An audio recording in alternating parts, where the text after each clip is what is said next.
Here at T-Rex Arms, we've talked about video games a lot over the last few years, but primarily we've talked about how as games have developed and firearms in games have moved from being cartoony pixels to really realistic weapons that you can physically buy, it has motivated more people to physically buy them.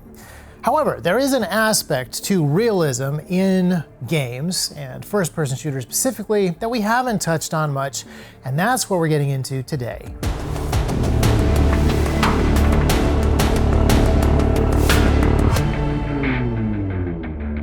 There's a lot of content that talks about the graphical evolution of video games, but along with the graphical evolution, there have been a lot of other video game mechanics that have evolved and become more complicated and more in-depth.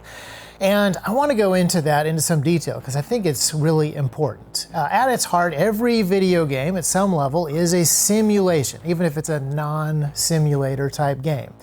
And Wired Magazine had a fascinating article about this about 15 years ago, back when Wired Magazine was a magazine and wrote good articles. And they went over how Madden, the really basic football game that everybody bought and everybody played, was a football simulator that changed the way that actual NFL players played the game. It wasn't so much that they learned muscle memory or they learned specific skills, but because it was a top-down, tactical, more strategic way of playing the game, the guys on the field were able to test all kinds of plays. They were able to see replays. They were able to do things that were not possible with previous generations of football coaching.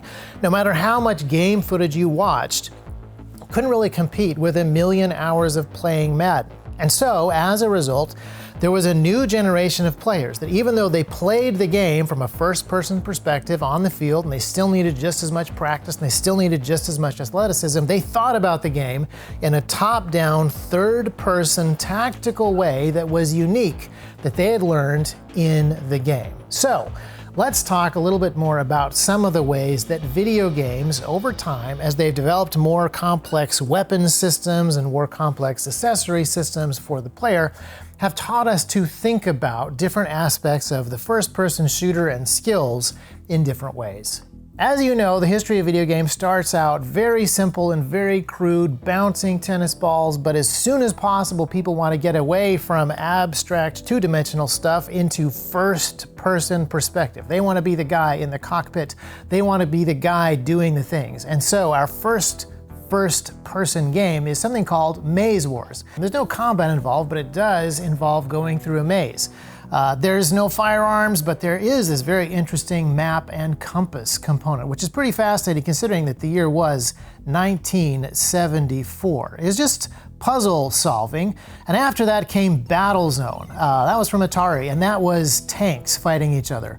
Not direct human combat, but now at least you're shooting stuff. Then Catacomb 3D, where you explore dungeons. And to be honest, I don't really remember these days, but the next ones are pretty famous. Wolfenstein 3D is the first time you got first-person shooter going on, and quickly followed by Doom. id Software is really a pioneer of a whole bunch of stuff in these early days. Now, the firearms are extremely basic at this era of video gaming, partly because of limitations within the actual computing hardware and software at the time, the interfaces that were available to people, the level of video game grammar that we as a culture had adopted, but also because of Hollywood culture.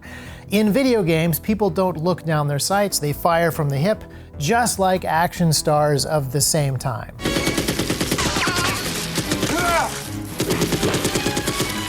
And I believe that video game firearm complexity and Hollywood firearm complexity sort of come alongside each other and get more in-depth at roughly the same times, because there's a lot of value on both sides. If you're making a movie where your hero has limited ammunition, you have raised the stakes. If you want to demonstrate that he is good at his job, which is an important part of making him likable, showing him using extra stuff on the weapon and being proficient in more than just firing from the hip is really valuable. And then from a gameplay perspective, adding extra mechanics to your game gives it greater depth, more things to master and figure out and use for either world building or gameplay enhancement. The first real step into realism of weapon handling in these first-person shooter games probably comes from Rainbow Six. It's kind of a team effort because Rainbow Six introduces a ADS, aim down sights feature, but it doesn't actually show the sights. Your crosshairs get smaller and you can stabilize your weapon better when you aim down the sights. And then Operation Flashpoint allowed you to aim down the sights cosmetically, but it didn't actually add any accuracy. All these things come together in a game called Viet Cong a little bit later. In many ways, this is a really fascinating time as features are added to video games, not just graphical ones, but mechanics.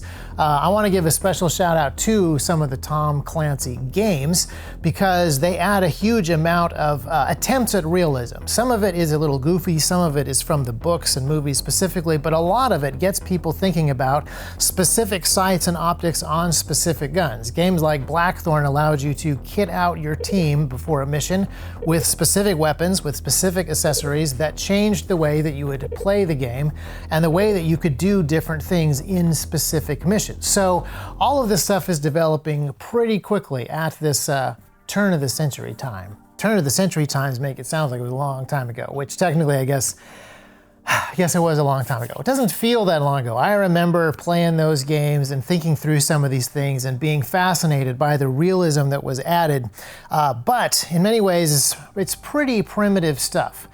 Call of Duty 4. Modern Warfare is when the modern tactical shooter kind of comes into its own. And there is a tremendous emphasis on realism in the way that things are modeled and depicted. But there still are ways in which, even today, the Call of Duty format isn't entirely accurate. For example, let's talk about ammunition. In real life, I have here the T-Rex Arms Ready Rig, updated with pull tabs, which you can buy now on the site. And inside of here, I have magazines that contain a finite amount of ammunition. In Call of Duty, you also carry a finite amount of all ammunition. All well and good. The problem is that in real life, if I pull this magazine out, shoot 2 of the bullets and then drop it, I'm not down 2 bullets, I'm down 30 rounds. The problem with Call of Duty is you have this magical bullet pool that just sort of automatically transports bullets directly into whichever magazine that you're using. You can top up your mags simply by tapping the R button and instantly having full mags. So there are a bunch of other games that have worked on the ammo management requirements much better. And again, we're seeing Hollywood update its ammo management and its reloading mechanics at the same time that video games are. John Wick, his entire claim to fame is obviously Keanu Reeves and superior weapon handling that is ostensibly based in the real world, using real guns, real gunfighting techniques, and actual ammunition counts. And in the same time frame that we're getting better with ammunition and other kit requirements, we're also getting better at certain things like medical stuff. Medical assistance in games is always weird because the main character has to be very invincible but able to beat the game, which means that he can pick up extra health points just by walking over glowing medical kits. But over time that does get realistic. In Max Payne, you could take painkillers, which would solve all of your bullet-related injuries, also kind of magically. But newer games have gotten into better medical assistance, animations of tourniquets being applied and things like that that are accurate and actually affect your health or your mobility in ways that are, you know, it's not the real world, but it is closer to the actual mechanics of having to deal with this stuff. And as the graphics have developed to where almost everything that you would expect to see on a specific soldier or a specific department guy's vest and kit, as long as those can be modeled, people started to implement them inside a video game. So all the accessories on the rifle can actually be functional, and you start to see people apply these mechanics in games to night vision optics and infrared illuminators and lasers.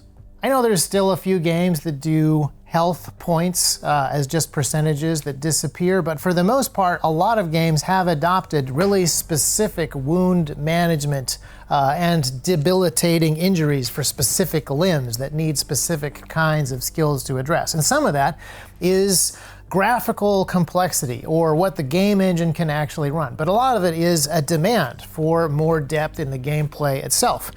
So that your tourniquet on your vest is not just several polygons worth of detail that was impossible before.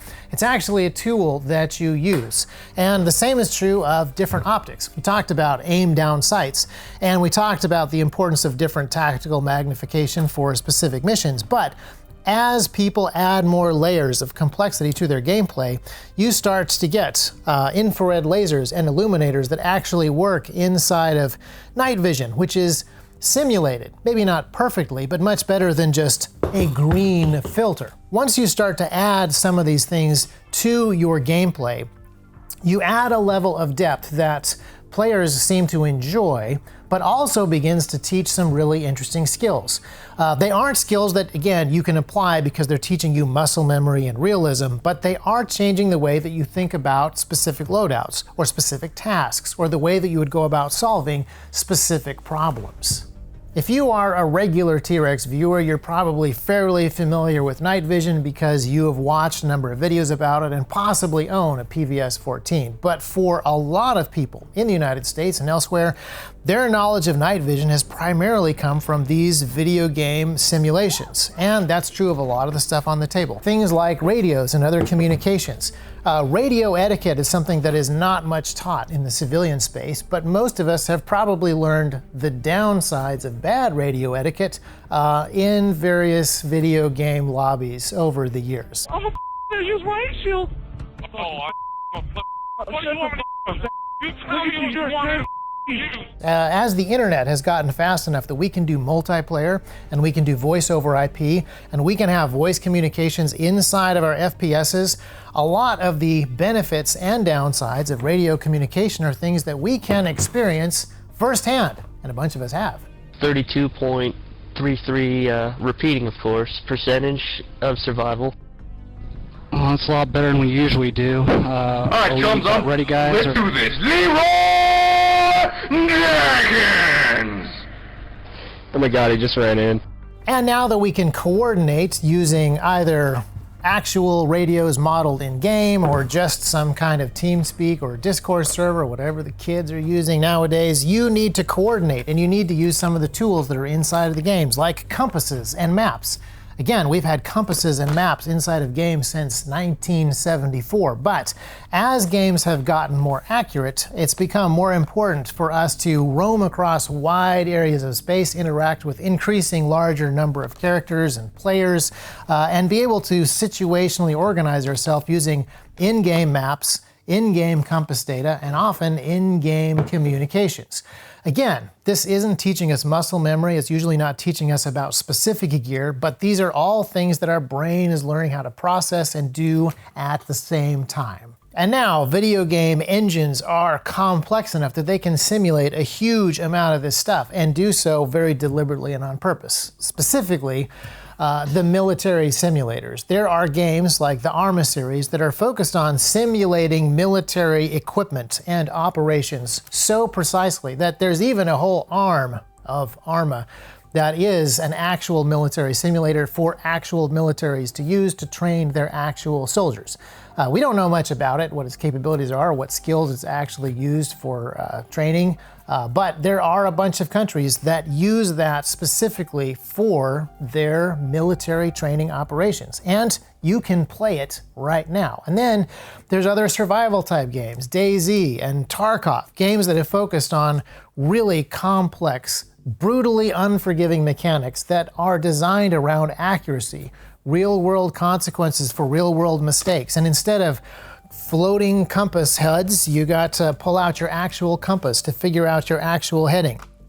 Instead of being able to talk to anybody on the map because you're in the same group, actually simulating radio fall-off so that people are out of range or being intercepted by the enemy. All of these mechanics can now be simulated in the computer, and there's a bunch of games that have really focused on that. And large player bases have probably learned a bunch of really interesting stuff about land navigation, team coordination, and, dare I say, some tactics by playing some of these games.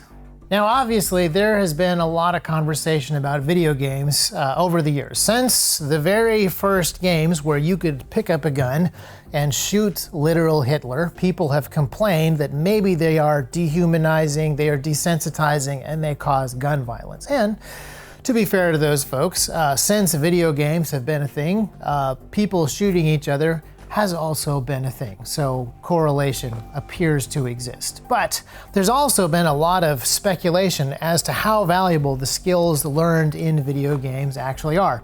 And I kind of go back to that Wired article. There are a number of people who have professions that involve flying airplanes, and they train inside of simulators. There are athletes who make a lot of money driving cars, and they train by driving car simulators. There are athletes who are involved in playing football, who have completely changed the way that they contemplate the game based on simulators that you can buy for the Xbox and PlayStation 5 Pro, now overpriced at a store near you. There's a whole bunch of things that you can learn from video games. There's been a lot of different psychological studies that talk about hand-eye coordination, visual acuity, and all sorts of different aspects of brain training that you can do.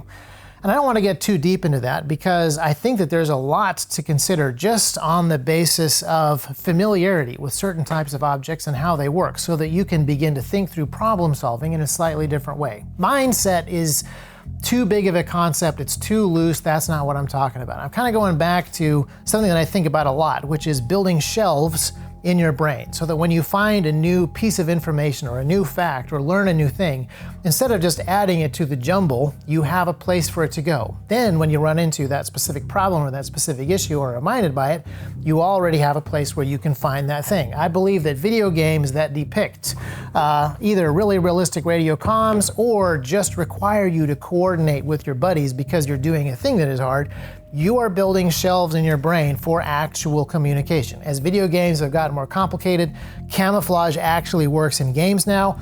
Being able to figure out how to tell your buddies where the threat is becomes a thing that works in the game or in real life pretty much the same way. I think this demonstrates a trend in the industry. Yes, I know that there are some strange casual games that don't really fall into this category, but first-person shooters seem to be trending towards more complexity, which usually means more realism, even when it comes down to things like the heads-up display. In the past, first-person shooters had tons of data. Data about yourself, data about your stats, data about your enemies, data about your friends, hit counters, and things floating above people's heads. Now, the trend really is to less and less information, so that you have to do some positive target identification when you come around the corner and decide whether or not that guy is a buddy. Got him. I'm in there.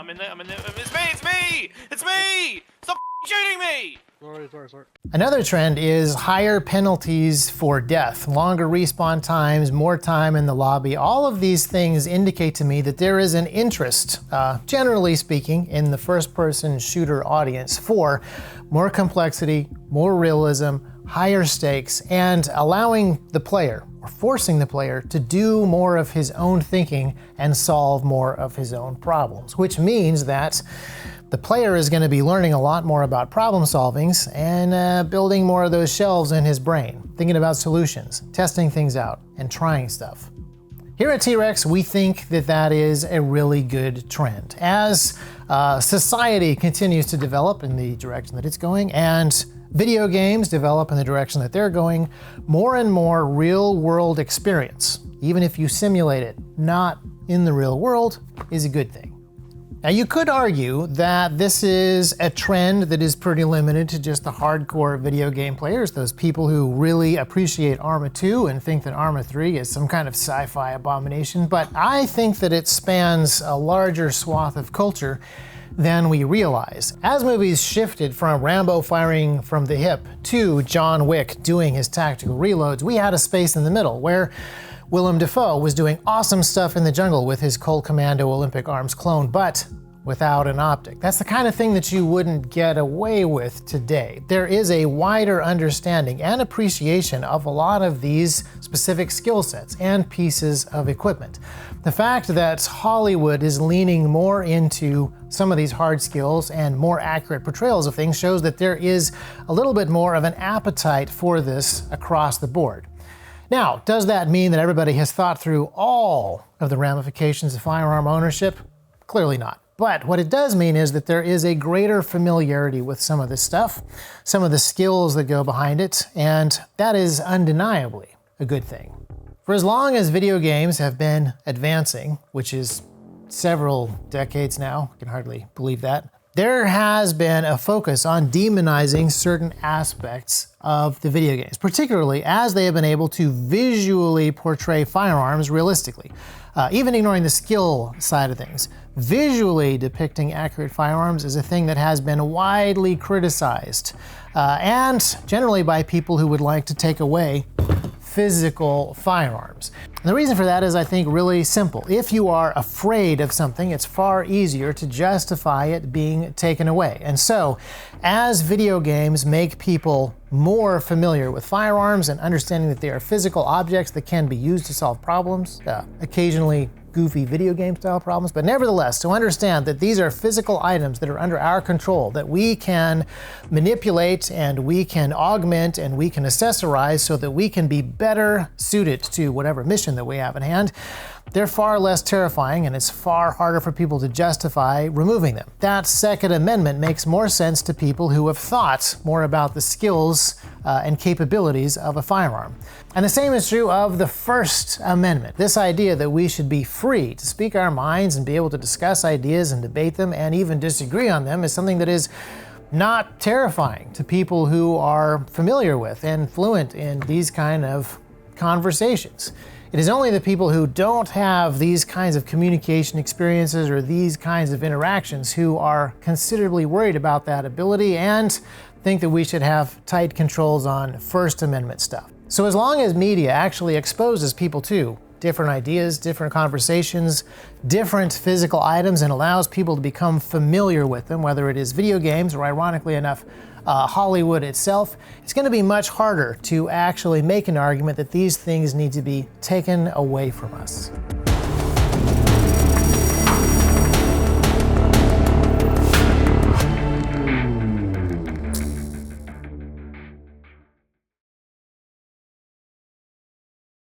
Thank you very much for watching this extremely short and extremely basic history of first-person shooters. I know that there's a ton of titles that we didn't mention. We're mostly talking about the concept, but I would love to know from you, what are the games specifically that taught you about specific weapons or specific weapon handling characteristics or specific capabilities that you wanted? I know for me, there's like 3 games in particular that taught me that the P90 is the greatest weapon on the face of the earth. And then in real life, that turned out to be, well, not entirely true. But I do want to dive more into this topic of video games because I think there's some really interesting stuff to unpack.